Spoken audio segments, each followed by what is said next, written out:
حضور سورۃ مزمل میں ہے اقیم الصلاۃ و آتوا الزکاۃ واقرضوا اللہ قرضا حسنا، واقرضوا اللہ قرضا حسنا، اس کی ذرا تشریح فرما دیں پلیز۔ آپ کو نہیں پتہ اس کی تشریح؟ نہیں، اس کا میں بعد میں سوال پوچھوں گا، اگر پلیز بتا دیں۔ آپ مجھے ٹریپ کرنا چاہتے ہیں کسی؟ نہیں سر، نہیں ٹریپ نہیں۔ پھر سیدھی سادہ پوچھ لیں، قولوا قولا سدیدا۔ آپ کے خیال میں کیا جواب دوں گا جس پر آپ کا یہ سوال اٹھے گا، وہ بتا دیں۔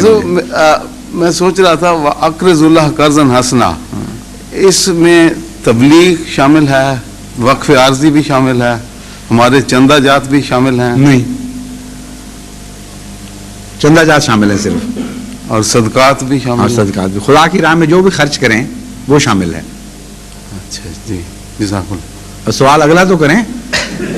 تو سوال تو میرے پاس بڑے ہیں، لیکن باہر کے لوگ نہیں، اس پر جو آپ نے سوال کرنا تھا دوسرا، یہی تھا حضور، میں یہ پوچھنا چاہتا تھا کہ اچھا بس اتنی سی بات تھی، ٹھیک ہے۔ صرف خدا کی یہاں اقرض اللہ قرضا حسنا میں مالی قربانی صرف مراد ہے جو خدا کی خاطر دی جاتی ہے۔ اس میں ایک بڑا لطیف اشارہ ہے جو لوگ سمجھتے نہیں عموماً۔ اب بے شک دوسرے سوال کے لیے کھڑے ہیں تھوڑی دیر کے لیے۔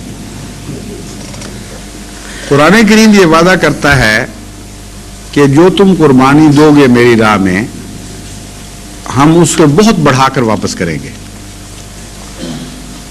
لیکن مسلمانوں کو ساتھ یہ نصیحت بھی کرتا ہے کہ تم قربانی میں اپنی حرص کو شامل نہ کرنا، خدا نے تو دینا ہی دینا ہے، تم قرض حسنہ کے طور پر دینا۔ قرض حسنہ میں یہ شرط ہوتی ہے کہ ہم اس کے جواب میں کچھ بھی نہیں چاہتے۔ اور اسی مضمون کو قرآن کریم نے ایک اور جگہ کھولا، فرمایا وَلَا تَمْنُمْ تَسْتَكْثِرْ، کہ من یعنی احسان کا کام، نیکی کا کام خرچ کے معاملے میں اس نیت کے ساتھ نہ کیا کرو کہ وہ تم اسے بڑھا لو۔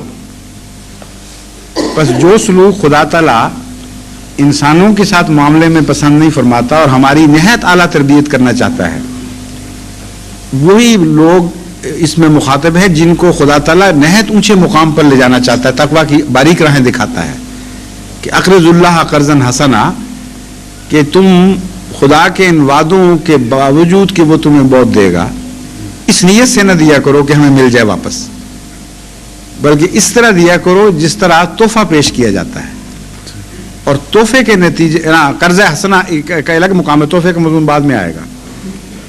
قرض حسنا کے طور پر دو، یعنی واپس اتنا بھی اگر تمہیں مل جائے جتنا تم نے دیا تھا تو تم سمجھو یہ بھی بڑا احسان ہو گیا، ورنہ ہم تو دے چکے تھے۔ اس مضمون کو مزید پھر بڑھاتا ہے خدا تعالیٰ، فرماتا ہے کہ تم خدا کے حضور ہدیے کے طور پر، تحفے کے طور پر پیش کرو۔ اور اس تحفے کے مضمون کو ہر نماز میں یاد کرایا گیا، تحیات للہ والصلوات والطیبات، کہ تحفے سب خدا کے لیے ہیں۔ قرض حسنہ، سود اور تحفہ، یہ تین مضمون بن گئے نا۔ سود سے منع کر دیا کہ انسانی معاملات میں، اور خدا سے خدمت میں خرچ کرنے کے وقت یہ شرط منع کر دی کہ خدا دے گا تو ہم دیں گے ورنہ نہیں دیں گے۔ پہلی تربیت یہ کی۔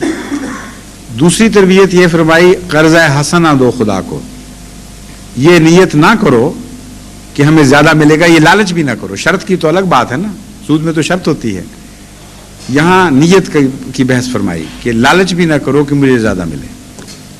اور ہدیے والے مضمون میں یہ فرما دیا کہ تم اتنا بھی واپس لینے کی نیت نہ کرو، بلکہ اس نیت سے پیش کرو کہ قبول ہو جائے تو خوشی ہوگی، نہ قبول ہوگا تو ہم روئیں گے۔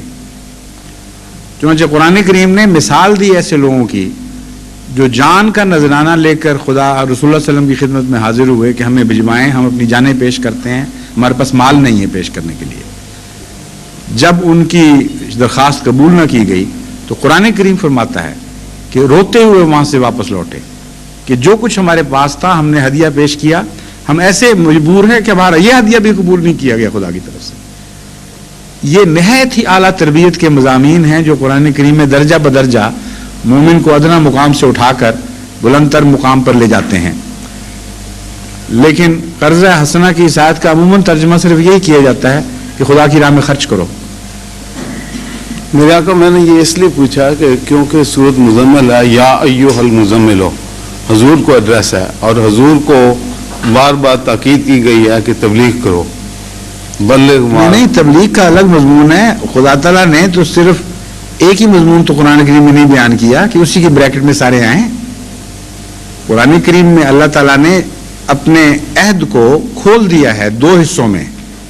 فرمایا ہے ان اللہ اشترى من المؤمنین انفسهم واموالهم بان لهم الجنہ، کہ خدا تعالیٰ نے مومنوں سے جو سودا کیا ہے وہ یہ ہے کہ ان کی جانیں بھی خدا کی اور ان کے اموال بھی خدا کے. اس شرط پر بیعت ہوئی ہے اسلام کے ساتھ ایمان لانے والوں کی. تو اس میں انفس کو الگ کیا ہے، اموال کو الگ کیا ہے، دونوں الگ الگ قسم کی قربانی ہیں. اس لیے آپ کیوں دونوں کو اکٹھا کرنا چاہتے ہیں جب خدا نے الگ کیا ہوا ہے؟ جی جزاک اللہ خیر. دوسرا سوال اگر اجازت ہو تو فرمائیے.